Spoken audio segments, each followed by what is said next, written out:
Well, Rich, it's great to speak to you again. I'm sitting out here on a lovely morning in Texas, making some people in the cold climates jealous. I'm one, yes.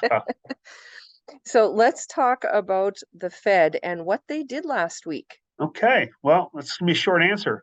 Nothing. They did nothing.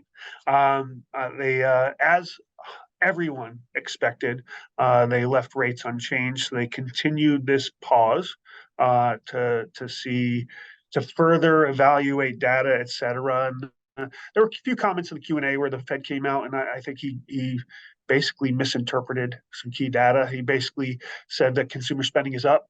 So they expected that, they underestimated household savings. They underestimated the strength of household balance sheets. I don't think so.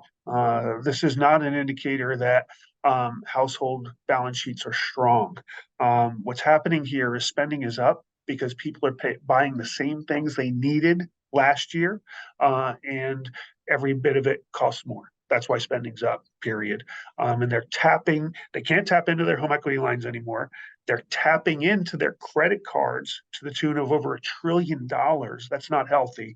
And we're actually starting to see some investors sell off bits of their precious metals, their gold and their silver, to cover expenses. Okay, so keep that in mind. We're going to get back to that in a second. The other piece of data I think they misinterpreted was, the strength of the GDP, and when it's made up so overwhelmingly in favor of public spending, that does not talk to me about an economy that's growing because they're not producing anything of value. And then the last piece was the resilient labor market, which, let's face it, the labor market's a lagging indicator. It's not resilient. It's just the employers are holding on to their employees right now. And then the last thing they do is say, you know what, I can't afford you anymore. I got to let you go. That's one of the last indicators to recede in a recession. I don't think any of those things are strong.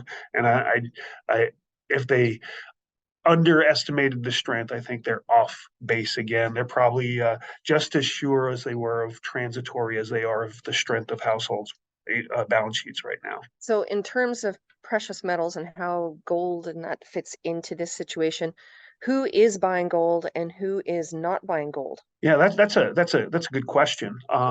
You know, we've seen here since October 7th, right? Since the Hamas attack on Israel, we've seen gold go up in a couple weeks about $160 an ounce. It got slightly above $2,000, and everybody said we're going much higher now. I disagree. I don't think we can sustain higher than 2000 for any duration without a key element in this market. Right now, central banks are in this market. They have been buying last year record pace, faster than they had for 50 to 60 years ever in terms of central bank buying. This year is on pace to meet or exceed that. Okay. So central banks are in this market. They're the ones supporting the gold market right now. We saw safe haven flows and crisis speculators jump in. That was the jump up $160 an ounce after October 7th. But those people have kind of weaned off. We've even seen a little bit of profit taking around the $2,000 level.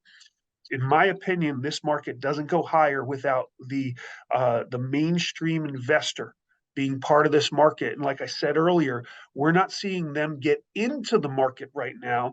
Basically, the middle class, we see them selling some metal to meet needs and expenses short term.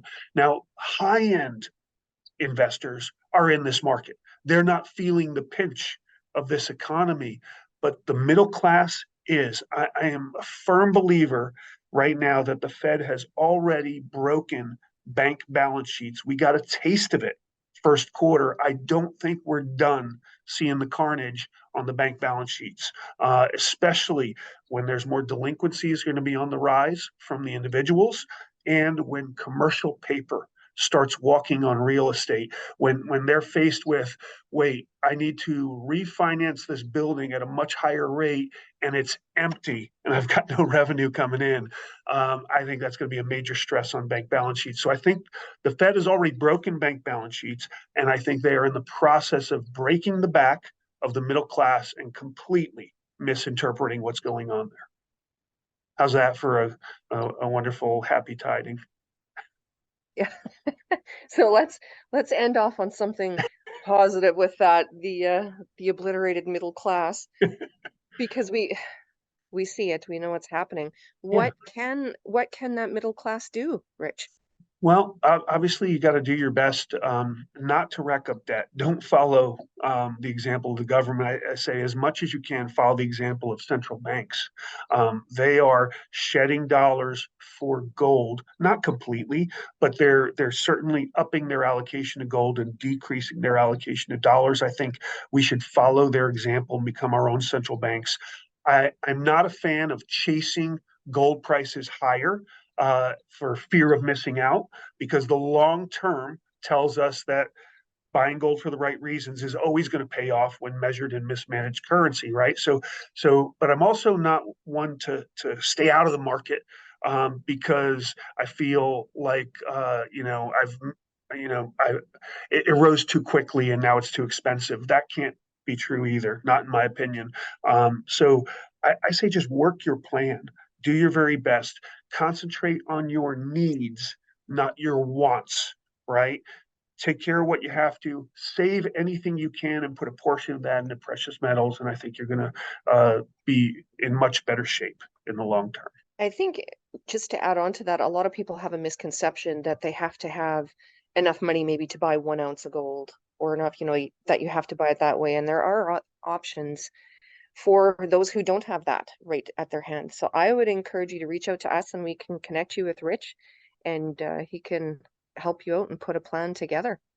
Yeah, you can buy gold, portions of an ounce in increments as small as $50 Mm. extremely cost effectively, and that goes for silver and platinum too. So yeah, by all means, you don't have to wait for that ounce to be able to buy some gold and protect your purchasing power. You can do it $50 increments. You can set up a recurring plan if you wanted to.